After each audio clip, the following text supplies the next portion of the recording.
Que vous soyez un grower ou un shower, Google l'indique très clairement, en vieillissant, il y a de grandes chances que votre pénis rétrécisse. Ce phénomène s'appelle l'atrophie pénienne, et il est inévitable si vous ne mettez pas en place certaines actions pour l'empêcher. Nous appelons cela un plan de protection contre le rétrécissement pénien. Je suis le Dr Rachel, et dans cette vidéo, je vais vous révéler les secrets qui vous permettront de contourner ou de prévenir ce rétrécissement. Mais plus important encore, si votre grand ami s'est transformé en petit, je vais vous expliquer comment inverser efficacement ce phénomène de rétrécissement pénien tant redouté. D'abord, nous parlerons des causes qui font que votre bien le plus précieux se rétrécit au fil du temps. Ce phénomène est connu sous le nom d'atrophie, un terme médical qui décrit ce rétrécissement. En parallèle, nous aborderons les meilleures façons de prévenir l'atrophie ou le rétrécissement pénien, au cas où cela ne vous serait pas encore arrivé. Ainsi, lorsque vous atteindrez vos 70 ou 80 ans, vous pourrez vous réjouir de constater que cela ne vous est jamais arrivé. Ensuite,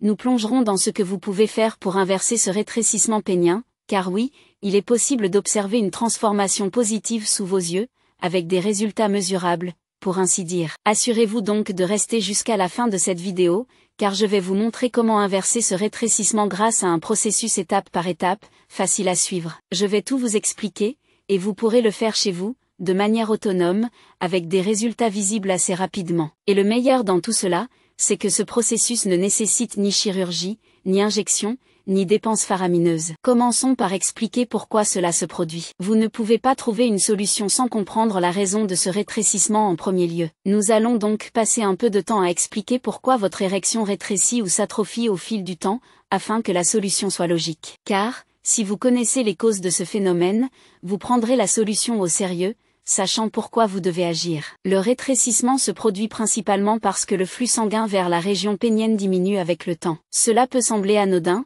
mais réfléchissez ainsi, vos tissus érectiles ont besoin de nutriments et d'oxygène pour survivre, comme n'importe quelle autre partie de votre corps. En vieillissant, vos vaisseaux sanguins commencent à fonctionner de manière moins efficace en raison de dommages à leurs parois internes, ce qui entraîne un phénomène appelé l'athérosclérose. Vous avez peut-être entendu dire que cela signifie que le cholestérol obstrue vos artères, mais ce n'est pas exactement le cas. Ce qui se passe, c'est que les vaisseaux sanguins cessent de fonctionner aussi bien qu'avant, et de l'inflammation se développe à l'intérieur de ces vaisseaux, formant une sorte de plaque mousseuse. Cela réduit le flux sanguin vers les tissus érectiles, mais aussi vers le cerveau, et toutes les autres parties du corps. Votre organisme commence alors à prioriser l'acheminement du sang vers les zones les plus importantes, et malheureusement, votre érection ne fait pas partie des priorités. Ainsi, lorsque le tissu pénien reçoit moins de sang, moins de nutriments et moins de vitamines, il commence à rétrécir. Le terme médical pour cela est l'atrophie. Tout comme le cerveau rétrécit lorsque le flux sanguin diminue, ce qui explique la diminution de la mémoire avec l'âge,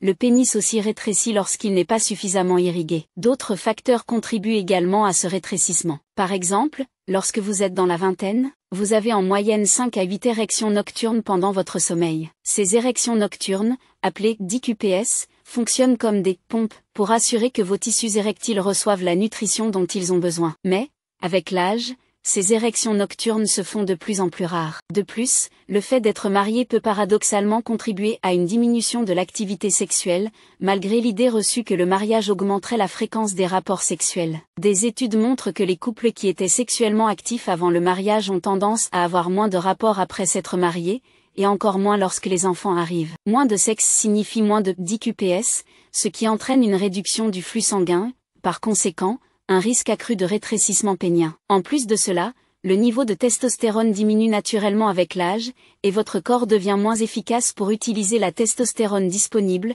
ce qui contribue également à ce phénomène de rétrécissement. Un autre facteur clé à prendre en compte est l'accumulation de graisse abdominale. Si votre ventre commence à s'arrondir et à occuper plus d'espace, cela contribue au rétrécissement de deux manières. Premièrement, visuellement, un gros ventre fait paraître votre pénis plus petit par contraste. Deuxièmement, l'accumulation de graisse abdominale est un indicateur d'une résistance à l'insuline, ce qui signifie que votre corps ne métabolise plus le sucre correctement, ce qui affecte négativement votre métabolisme et votre capacité à utiliser les hormones comme la testostérone. Cela endommage également les vaisseaux sanguins, réduisant ainsi le flux sanguin nécessaire à la santé de vos tissus érectiles. Maintenant que nous avons couvert les raisons pour lesquelles votre pénis et vos tissus érectiles rétrécissent ou s'atrophient avec le temps, voyons comment prévenir ce phénomène. La chose la plus importante que vous puissiez faire est de veiller à ce que vos vaisseaux sanguins et les cellules qui les tapissent restent en bonne santé en consommant des aliments riches en nitrates, qui augmentent les niveaux d'oxyde nitrique, un élément essentiel pour le flux sanguin. Assurez-vous également d'avoir suffisamment de magnésium dans votre alimentation, d'éviter les aliments ultra transformés qui nuisent à votre santé, de bouger régulièrement, de faire de l'exercice, et de prévenir la résistance à l'insuline ou le prédiabète. Un excellent indicateur de votre état de santé est votre tour de taille. Ne laissez pas votre ventre prendre de l'ampleur, car un gros ventre est synonyme de rétrécissement pénien. Une autre façon de prévenir le rétrécissement est de rester sexuellement actif, même si vous êtes célibataire ou éloigné de votre partenaire. Assurez-vous d'avoir régulièrement des érections, car cela agit comme une sorte d'entraînement pour vos tissus érectiles. Il ne s'agit pas nécessairement d'atteindre l'orgasme, mais simplement de maintenir une érection régulièrement. Enfin, un facteur souvent sous-estimé mais crucial pour conserver la taille de votre pénis est le sommeil. Vous devez dormir au moins 6 heures par nuit, car c'est pendant le sommeil que votre corps produit de la testostérone, et c'est également le moment où les DQPS nocturnes se produisent, maintenant ainsi la santé de vos tissus érectiles sans que vous en soyez conscient. Votre corps ne pourra pas accomplir cela si vous vous levez en plein milieu de la nuit pour uriner ou si vous ne dormez que quelques heures chaque nuit. Ce n'est tout simplement pas possible. Pour récapituler, afin de prévenir le rétrécissement pénien, vous devez vous assurer que vos vaisseaux sanguins restent en bonne santé autant que possible. Évitez d'avoir un ventre proéminent.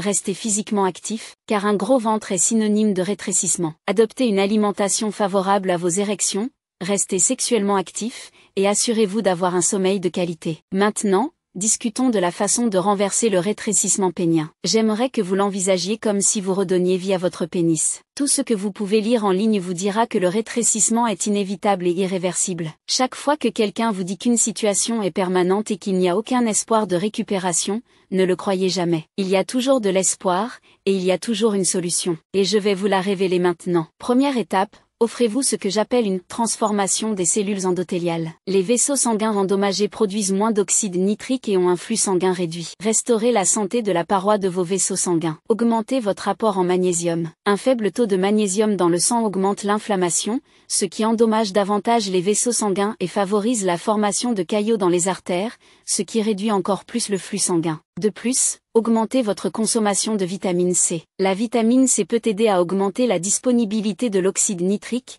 ce qui améliore le flux sanguin et est diminué lorsque les vaisseaux sanguins sont endommagés. Des essais cliniques randomisés ont montré que la supplémentation en vitamine C améliore les marqueurs de la fonction des cellules endothéliales. C'est une révélation majeure. Les flavonoïdes présents dans certains fruits et légumes augmentent également la production d'oxyde nitrique et la fonction des cellules endothéliales. Si vous n'aimez pas prendre une multitude de suppléments, ce qui est compréhensible, essayez mes recettes de smoothie Efunction. Elles sont conçues pour éliminer les suppositions sur l'amélioration de la circulation sanguine et la fonction des cellules endothéliales. Vous trouverez plus d'informations sur ces recettes épinglées en haut de la section des commentaires, et j'ai également un cadeau gratuit sur la façon de manger pour optimiser vos érections afin que vous n'ayez plus à vous poser de questions à ce sujet. Deuxième étape, utilisez une pompe. La plupart des articles vous diront qu'il n'y a aucune preuve que l'utilisation d'une pompe peut augmenter la taille de votre pénis et que l'effet est temporaire. Mais laissez-moi vous révéler la vérité. Mon expérience en tant que médecin, et les résultats cliniques que j'ai observés, disent le contraire. Mais ne vous fiez pas seulement à mon avis. Des milliers d'hommes qui m'ont envoyé des messages après avoir suivi mes conseils vous diront la même chose.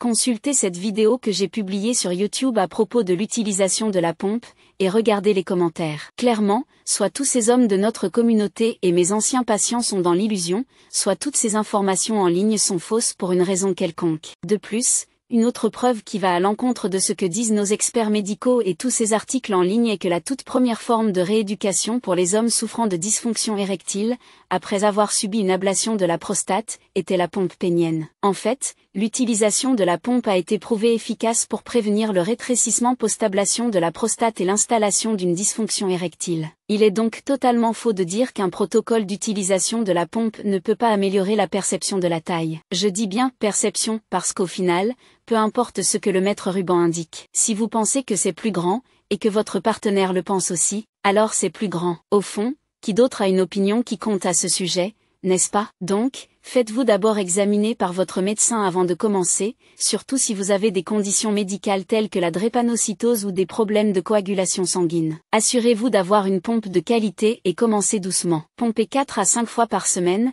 maintenez la pression pendant 3 à 5 minutes, relâchez, et répétez l'ensemble 2 fois. Troisième étape, après avoir terminé la séance de pompe, massez-vous avec un lubrifiant. Déplacez le sang de la base jusqu'à la tête du pénis, dans un exercice connu sous le nom de jelqing par certains. Cela implique un mouvement de pression et de massage lent, mais vous ne devez pas masser dans les deux sens, car cela irait à l'encontre du but recherché. Quatrième étape, massez vos testicules. Chaque jour sous la douche, tirez doucement vos testicules vers le bas et massez-les pour augmenter la circulation sanguine dans cette zone. Les cellules de Leydig dans les testicules produisent 95% de votre testostérone. Il est donc important de réveiller ces précieuses cellules et de les stimuler. Cinquième étape, perdez tout excès de graisse abdominale que vous pourriez avoir. Cela contribuera à réduire la résistance à l'insuline et rendra votre pénis plus visible par rapport à un ventre plus plat. Commencez par des promenades tranquilles, jouez plus au basket ou au tennis, ou faites simplement plus d'activité physique, puis augmentez progressivement l'intensité de votre routine d'exercice après avoir reçu l'accord de votre médecin. Sixième étape,